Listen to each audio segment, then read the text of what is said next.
কোটি কোটি টাকার সম্পত্তির মালিক Bollywood item dancer Nora Fatehi. নাচের তালে দর্শক হৃদয়ে কম্পন ধরিয়ে দেন তিনি। যেখানেই যান সেখানেই ছড়ান শারীরিক আবেদন। তার আইটেম গান প্রকাশ পাওয়া মানেই অনলাইন দুনিয়ায় বিস্ফোরণ, যে কারণেই তার চাহিদাও আকাশ ছোঁয়া। যদিও সারা বছরই থাকে তার ব্যস্ততা, ফলে পাহাড় সম সম্পত্তির মালিক বনে গেছেন এই সুন্দরী। বর্তমানে নোরার মোট সম্পত্তির পরিমাণ অর্ধশত কোটি টাকা। বলিউডে প্রায় ১ দশক কাজ করে ফুলে ফেঁপে উঠেছে তারকার ঝুলি। এখন ভারত ছাড়িয়ে তার পরিচিতি আন্তর্জাতিক পরিমণ্ডলেও। সিনেমায় অভিনয়ের জন্য ১ কোটি রুপি নেন নোরা। আইটেম গানের জন্য তার পারিশ্রমিক ৫০,০০০। তবে এর থেকেও বেশি ইনকাম করেন তিনি ব্র্যান্ড এন্ডোর্সমেন্ট থেকে।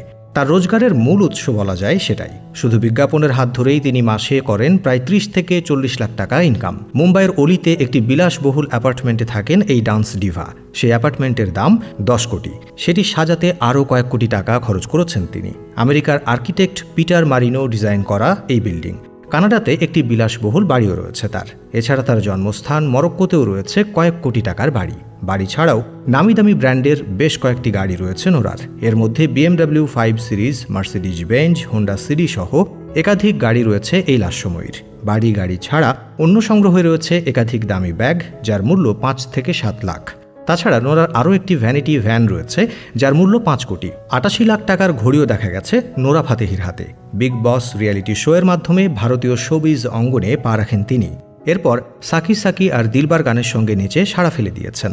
সত্যমেব জয়তে ২ ছবির কুসু কুসু গানে নেচে ঝড় তুলেছেন এই বলি সুন্দরী। এছাড়াও একাধিক সিনেমায় আইটেম গানে কোমর দুলিয়ে বিনোদন দিয়েছেন নোরা। বলিউডে এই মুহূর্তে অন্যতম জনপ্রিয় ডান্স ইন ডিভা তিনি, যার নাচ দেখে ফিদা হয়ে যায় পুরো দর্শক মহল। মূলত দিন দিন নোরার পারফেক্ট ফিগারের ঝড়ে মুগ্ধ হচ্ছে সিনে দুনিয়া। এছাড়া একের পর এক ছবি পোস্ট করে ঝড় তুলেছেন নেটপাড়ায়। শুধু বড় পর্দায় নয়, ছোট পর্দা এবং মিউজিক ভিডিওতেও সমান জনপ্রিয় তিনি। বলিউডে বহু স্ট্রাগল করে প্রতিষ্ঠিত হতে হয়েছে তাকে। মরক্কোর বংশোদ্ভূত রক্ষণশীল পরিবারে নোরার জন্ম আর বেড়ে ওঠা কানাডায়।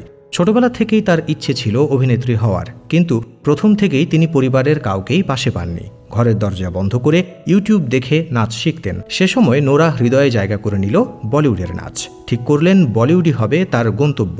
বিনোদন জগতে নিজের নাম লেখাতে কানাডা থেকে এসেছিলেন ভারতে। স্পষ্ট হিন্দিও বলতে পারতেন না তখন, সেজন্য বাদ পড়তে হয়েছে একাধিক ছবি থেকেও। এরপরই আইটেম ডান্সে ঝোঁকেন তিনি। তবে শুরুটা মসৃণ ছিল না। প্রথম কাজ করে টাকা পেতেন না তিনি। এখনও বাকি রয়েছে তার অনেকটা পথ।